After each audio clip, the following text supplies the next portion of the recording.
بسم اللہ الرحمن الرحیم۔ آج جناب آ گیا ہے جی نمبر مکس ویجیٹیبل۔ چلیے آج مکس ویجیٹیبل پکاتے ہیں۔ آپ نے جناب لے لینے ہیں مٹر، گاجر اور پھلیاں، اور ان کو اچھے طریقے سے دھلائی کر لینا ہے۔ اور اس کے بعد آپ نے جناب فریش قسم کے تازے قسم کے آلو لینے ہیں، ان کو بھی چھوٹے چھوٹے خوبصورت پیسز میں کاٹ لینا ہے، اور تھوڑی دیر ان کو پانی میں رکھنے کے بعد ان کو پلیٹ میں نکال کے رکھ دیں تاکہ ان کا جو پانی ہے وہ خشک ہو جائے گا۔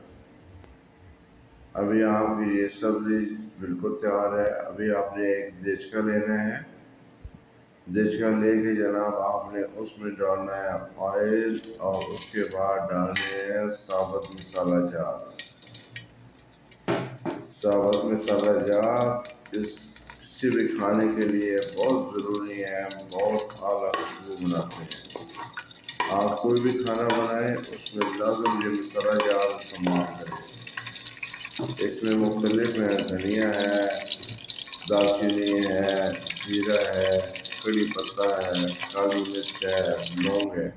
جب یہ براؤن ہو جائے تھوڑے سے، پھر اس میں ڈال دیں آپ پیاز، ادرک اور لہسن۔ اور یہ پیاز، ادرک، لہسن اور یہ ثابت مسالہ جات کو آپ آہستہ آہستہ ہلاتے رہیں۔ اور ایک بات ذہن میں رکھیں کہ اگر ممکن ہو تو آپ لکڑی والا چمچ استعمال کریں، کیونکہ یہ بہت مناسب رہتا ہے۔ ابھی دیکھیں یہ تھوڑے سے گل چکے ہیں، اس کے بعد ان کا کلر براؤن ہونا شروع ہو جائے گا۔ تھوڑا سا ان کو ہلکی ہلکی آنچ پہ پکاتے رہیں۔ ابھی دیکھیں جی ان کا شکل کچھ نہ کچھ چینج ہوگی اور یہ براؤن ہونا شروع ہو گئی۔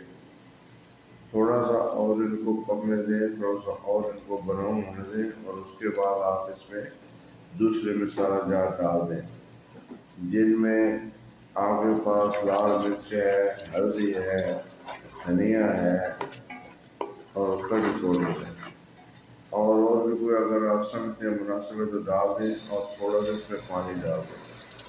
پانی سے یہ فائدہ ہوگا کہ یہ جو مسالے آپ نے اس میں ڈالے ہیں یہ نیچے لگیں گے نہیں اور جلیں گے نہیں۔ اس کے بعد نمبر آئے تو جناب ٹماٹر اور ہری مرچ، اس کو ٹماٹر اور ہری مرچ کو یہ براؤن کیے ہوئے پیازوں میں اچھی طریقے سے مکس کر دیں، اور ان کو ساتھ ساتھ ہلاتے بھی رہیں۔ یہ دیکھیں تقریباً کتنے اچھے طریقے سے یہ سب مکس ہو چکے ہیں، اور ان میں بھی آپ نے تھوڑا سا پانی ڈالنا ہے، ہلکا سا پانی ڈالنا ہے، اور ساتھ ساتھ ہلاتے بھی رہنا ہے۔ یہ دیکھیں کس طرح زبردست قسم کی مکسنگ ہو رہی ہے، اور ٹماٹر ایسا ایسا ڈال رہی ہے۔ دیکھیں جی ماشاء اللہ تبارک اللہ، ان کا تقریباً گھی بھی علیحدہ ہو چکا ہے، اور اچھے طریقے سے گل بھی چکے ہیں۔ ابھی اس میں ڈال دیں جناب آپ کے پاس جو سبزی تھی، گاجر تھا، مٹر تھی، پھلیاں تھیں، اور 2-3 منٹ کے بعد اس میں آپ نے آلو بھی ڈال دینے ہیں۔ یہ آلو بھی ڈال گئے، اور آپ کی یہ سب چیزیں ابھی ایک جگہ پہ رکھی ہونی ہیں۔ آپ ان سب چیزوں کو اچھے طریقے سے مکس کر لیں۔ یہ دیکھیں جی کتنے اچھے طریقے سے مکس ہو چکی ہیں یہ سب چیزیں۔ ابھی اس میں تھوڑا سا پانی ڈالنا ہے تاکہ یہ آلو اور یہ چیزیں اچھی طریقے سے گل جائیں۔ جب تک یہ صحیح طریقے سے گلیں گی نہیں، آپ کو کھانے کا مزہ آئے گا نہیں۔ اب اس میں پانی ڈال دیا آپ نے، اور تھوڑی دیر کے لیے اس کو ہلائیں، اور اس کے بعد اس کو تھوڑا بند کر دیں دیچکے میں، تھوڑی دیر کی ہلکا سا دم دے دیں۔ ابھی دیکھیں جی ابھی یہ ماشاء اللہ تبارک اللہ تقریباً آپ کے یہ آلو، ٹماٹر اور یہ سب چیزیں مکس ہو چکی ہیں، اور آلو اور مٹر اور پھلیاں تقریباً گل چکی ہیں، لیکن ابھی بھی تھوڑی سی کسر باقی ہے۔ تھوڑی دیر آپ اور ان کو پکائیں، جب یہ اچھے طریقے سے بہترین قسم سے گل جائیں تو اس کے بعد یہ کھانا آپ کے لیے کھانے کے لیے تیار ہو جائے گا، لیکن اس پہ زیادہ ٹائم نہیں لگے گا، بہت تھوڑے ٹائم میں یہ سب چیزیں گل جائیں گی۔ ماشاء اللہ دیکھیے جی ابھی یہ کتنا اچھا کھانا تیار ہو گیا ہے، ابھی اچھی طریقے سے گل چکے ہیں۔ آپ اس میں جناب گرم مسالہ ڈالیے، اور گرم مسالہ ڈال کے اس کو اچھی طریقے سے مکس کر دیں تاکہ اچھی خوشبو آ جائے۔ ابھی آپ کا گرم مسالہ اس آپ کے کھانے میں مکس ہو چکا ہے۔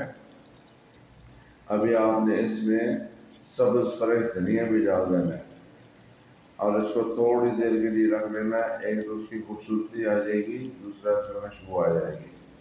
ماشاء اللہ تبارک اللہ جی، آپ کا کھانا تیار ہے، بسم اللہ کیجئے، کھائیے اور اللہ کا شکر ادا کیجئے۔ والسلام علیکم۔